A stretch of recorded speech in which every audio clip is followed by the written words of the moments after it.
Good morning everyone. I'm Judinet Ardelo Santos, BS Ed major in English, SC11 sa Narciso Quezon, Lucena Cluster.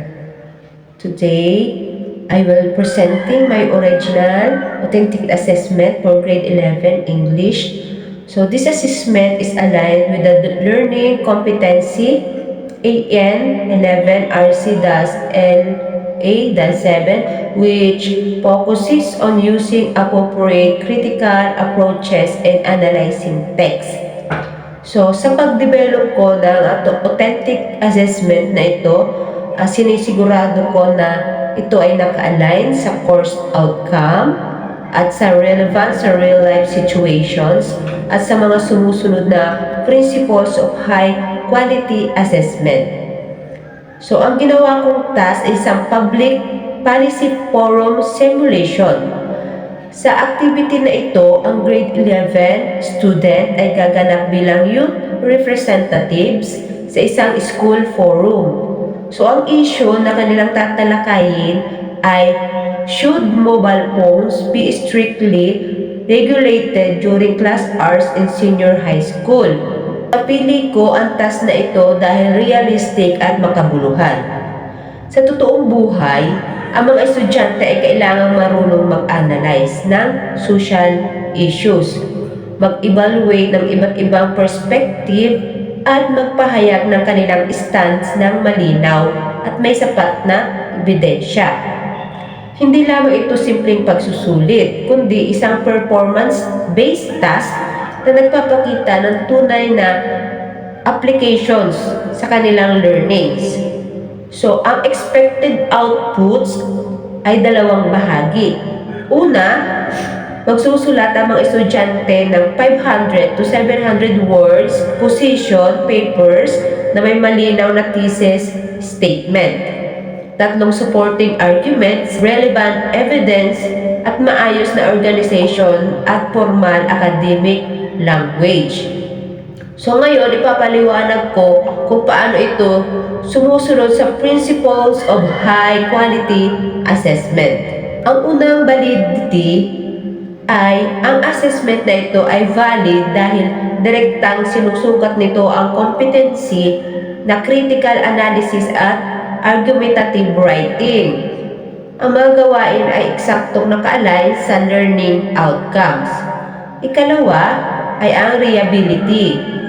Gumamit ako ng analytic rubric na may malinaw na criteria tulad ng critical analysis, argument and evidence, organizations, language use, at delivery.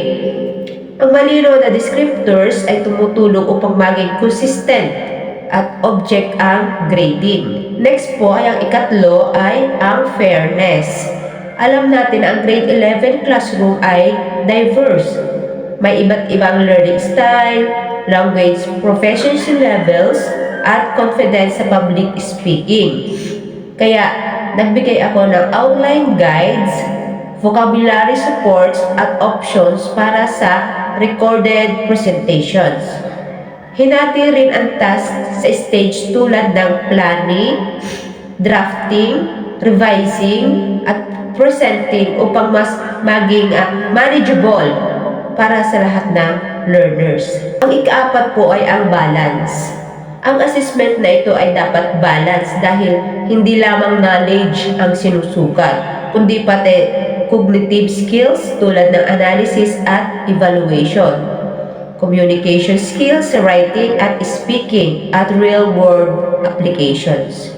So, ang criteria po for assessment ay nakapokus sa mga importanteng bahagi ng output ng mga estudyante. Una ay ang critical analysis kung saan sinusukat ang mga naiintindihan ng estudyante sa topic.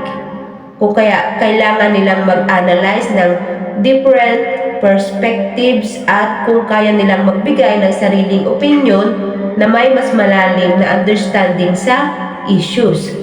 So, importante ito para ma-develop ang higher order thinking skills ng grade 11 student.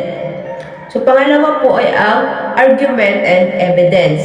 Dito, tinitingnan kung maliwanag ang kanilang stand sa topic. kailangang may clear thesis statement na supported ng mga examples, facts, o explanations para mas maging strong at convincing ang kanilang argument. Pangatlo po ay ang organization and coherence, kung saan tinitingnan kung maayos ang pagkakasunod-sunod ng idea sa kanilang paper at presentations. Dapat may proper flow mula introductions, body hanggang sa conclusion para mas madaling maintindihan ang kanilang message. Pang-apat po ay ang language use and academic tone, kung saan sinusuri ang paggamit ng correct grammar, appropriate vocabulary, at formal English writing. Importanteng maipakita po ng estudyante na kaya nilang mag-communicate ng ideas professionally. So, ang panghuli naman po ay ang oral communications and presentation skills, kung saan tinitingnan ang kanilang confidence sa pagsasalita, clarity na explanations, at kung gaano nila na ipahahayag ng maayos ang kanilang idea sa mga audience.